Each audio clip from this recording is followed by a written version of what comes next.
ನಮಸ್ಕಾರ ಸ್ನೇಹಿತರೆ, ದಿನಕ್ಕೊಂದು ಕತೆಗೆ ನಿಮಗೆ ಸ್ವಾಗತ. ಸ್ನೇಹಿತರೆ, ಇವತ್ತಿನ ಕತೆ ಬಂದ್ಬಿಟ್ಟು ಹುಂಜ ಮತ್ತು ಸೂರ್ಯನಿಗೆ ಏನು ನಂಟು. ಹುಂಜ ಕೂಗಿದ ತಕ್ಷಣ ಬೆಳಿಗ್ಗೆ ಸೂರ್ಯ ಉದಯಿಸ್ತಾನಲ್ವಾ, ಅದರ ಒಂದು ಕತೆನ ನಾನು ನಿಮಗೆ ಹೇಳ್ತೀನಿ. ಸೂರ್ಯ ಯಾಕೆ ಉದಯಿಸ್ತಾನೆ, ಹುಂಜ ಮತ್ತು ಸೂರ್ಯನ ಕತೆ ಏನು, ಹುಂಜ ಸೂರ್ಯೋದಯಕ್ಕೆ ಮುಂಚೆ ಯಾಕೆ ಕೂಗಿಕೊಳ್ಳುತ್ತೆ ಅನ್ನುವುದ್ರ ಬಗ್ಗೆ ನಾನು ಇವತ್ತು ಒಂದು ಕತೆನ ನಿಮಗೆ ಹೇಳ್ತೀನಿ. ಕತೆ ತುಂಬ ಚೆನ್ನಾಗಿದೆ, ಕೊನೆಯವರೆಗೂ ಕೇಳಿ. ಕತೆ ಬಂದ್ಬಿಟ್ಟು ಹುಂಜದ ತಂತ್ರ ಅಂತ. ಆಗ ಬೇಸಿಗೆಯ ದಿನಗಳಾಗಿದ್ದವು. ಸುಡು ಬಿಸಿಲಿನ ದಗೆದಗೆಗೆ ಪ್ರತಿಯೊಬ್ಬರೂ ಹೈರಾಣಾಗಿದ್ದರು. ಅನೇಕ ಮಂದಿ ಸೂರ್ಯನಿಗೆ ಬೈಗುಳ ಶಬ್ದ ಪ್ರಯೋಗಿಸಿದರು. ಇದರಿಂದ ಕುಪಿತಗೊಂಡ ಸೂರ್ಯದೇವ ಜಗತ್ತಿನಿಂದಲೇ ಹಿಂದು ಸರಿದು ಬಿಟ್ಟ. ಇದರಿಂದ ಭೂಮಿಯ ಶಾಖ ಕಡಿಮೆಯಾಗಿ ತಣ್ಣಗಾಗತೊಡಗಿತು ಮತ್ತು ಸದಾ ಕತ್ತಲೆಯೂ ಆವರಿಸಿತು. ಇದರಿಂದ ಜನರಿಗೆ ಭಯ ಉಂಟಾಗಿ ದಿಕ್ಕೇ ತೋಚದಂತಾಯಿತು. ಅವರ ಎಲ್ಲ ಕೆಲಸ ಕಾರ್ಯಗಳು ನಿಲ್ಲತೊಡಗಿದವು ಮತ್ತು ಜನ ಇದರಿಂದ ಸಾಯತೊಡಗಿದರು. ಅವರೆಲ್ಲ ಒಟ್ಟಿಗೆ ಸೂರ್ಯದೇವನನ್ನು ಪ್ರಾರ್ಥಿಸಿ ಮತ್ತೆ ಆಕಾಶದಲ್ಲಿ ಕಾಣಿಸಿಕೊಳ್ಳುವಂತೆ ವಿನಂತಿಸಿಕೊಂಡರು ಮತ್ತು ಪ್ರಾರ್ಥಿಸಿಕೊಂಡರು. ಆದರೆ ಆತ ಅವರ ಮನವಿಯನ್ನು ತಿರಸ್ಕರಿಸಿದ. ಇದೇ ಸಮಯಕ್ಕೆ ಪಕ್ಷಿಗಳ ಸಮೂಹವು ಸೂರ್ಯನ ಬಳಿಗೆ ತಮ್ಮ ರಾಯಭಾರಿಯನ್ನು ಕಳಿಸಿಕೊಡಲು ತೀರ್ಮಾನಿಸಿದವು. ಆದರೆ ಯಾರನ್ನು ಕಳಿಸಿಕೊಡುವುದು, ಯಾರು ಜನರು ಎಂದು ತೀರ್ಮಾನಿಸಿ ಹುಂಜವನ್ನು ಆಯ್ಕೆ ಮಾಡಿದವು.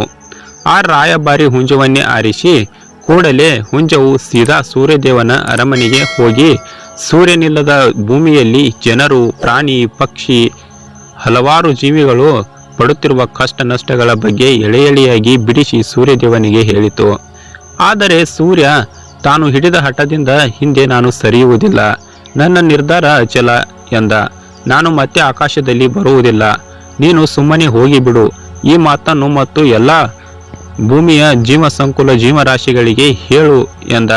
ಆವಾಗ ಹುಂಜವು ಒಂದು ಜಾಣತನ ಮತ್ತು ಬುದ್ಧಿವಂತಿಕೆಯನ್ನು ಉಪಯೋಗಿಸಿತು.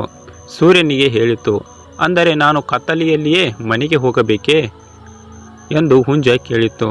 ಯಾರಾದರೂ ನನ್ನನ್ನು ಕತ್ತಲೆಯಲ್ಲಿ ಹಾದಿಯಲ್ಲಿ ತಿಂದು ಬಿಟ್ಟರೆ, ನನ್ನ ಮೇಲೆ ದಾಳಿ ಮಾಡಿದರೆ ಹೇಗೆ ಹೋಗಲಿ? ಸೂರ್ಯದೇವ, ನೀನು ನನಗೆ ಮಾತು ಕೊಡಬೇಕು. ನಾನು ಹೋಗಿ ನನ್ನ ಮನೆ ತಲುಪುವವರೆಗೂ ನೀನು ನನಗೆ ರಕ್ಷಣೆಗೆ ನಿಲ್ಲಬೇಕು ಎಂದು ಸೂರ್ಯದೇವನಿಂದ ಮಾತು ತೆಗೆದುಕೊಂಡಿತು. ಆ ಮಾತು ಏನೆಂದರೆ, ಯಾರಾದರೂ ನನ್ನ ಮೇಲೆ ಕತ್ತಲೆಯಲ್ಲಿ ಎರಗಿದರೆ ನಾನು ಕೂಗಿಕೊಳ್ಳುವೆ, ಆಗ ದಯಮಾಡಿ ನನ್ನ ಸಹಾಯಕ್ಕೆ ಬಾ ಎಂದು ಹೇಳಿ ಅದು ಹೊರಟು ಹೋಯಿತು. ಸ್ವಲ್ಪ ದೂರ ಹೋದ ಮೇಲೆ ಹುಂಜ ತಕ್ಷಣ ಜೋರಾಗಿ ಕೂಗಿಕೊಂಡಿತು. ಆಗ ಸೂರ್ಯ ಆತುರದಿಂದ ಹೊರಗೆ ಬಂದ. ಆತ ಹುಂಜಕ್ಕಾಗಿ ಇಡೀ ಜಗತ್ತನ್ನೇ ಹುಡುಕಾಡಿದ, ಎಲ್ಲ ಕಡೆ ಹುಡುಕಾಡಿದ. ಆದರೆ ಎಲ್ಲಿಯೂ ಹುಂಜ ಸುಳಿವಿಲ್ಲ. ಅಂದಿನಿಂದ ನಿತ್ಯವೂ ಸೂರ್ಯೋದಯಕ್ಕೂ ಮುಂಚೆ ಹುಂಜ ಕೂಗಿಕೊಳ್ಳುತ್ತೆ. ಆವಾಗ ಸೂರ್ಯ ಹುಂಜದ ಹುಡುಕಾಟಕ್ಕೋಸ್ಕರ ಹೊರಗಡೆ ಬರ್ತಾನೆ. ಬಂದು ಜಗತ್ತಿನುದ್ದಗಲಕ್ಕೂ ಪ್ರಯಾಣಿಸ್ತಾನೆ. ಆದರೆ ಆ ಹುಂಜ ಎಲ್ಲಿಯೂ ಪತ್ತೆಯಾಗುವುದಿಲ್ಲ. ಸ್ನೇಹಿತರೆ, ಹುಂಜ ಮತ್ತು ಸೂರ್ಯನ ಕತೆ ಇದಾಗಿತ್ತು. ಕತೆ ಇಷ್ಟ ಆದರೆ ಲೈಕ್ನ ಮಾಡಿ. ಈ ಕಥೆಯ ಬಗ್ಗೆ ನಿಮ್ಮ ಅನಿಸಿಕೆನ ಕಮೆಂಟ್ ಮಾಡಿ. ಮತ್ತೆ ಒಂದು ಮುಂದಿನ ಕಥೆಯಲ್ಲಿ ಸಿಗೋಣ. ನಮಸ್ಕಾರ.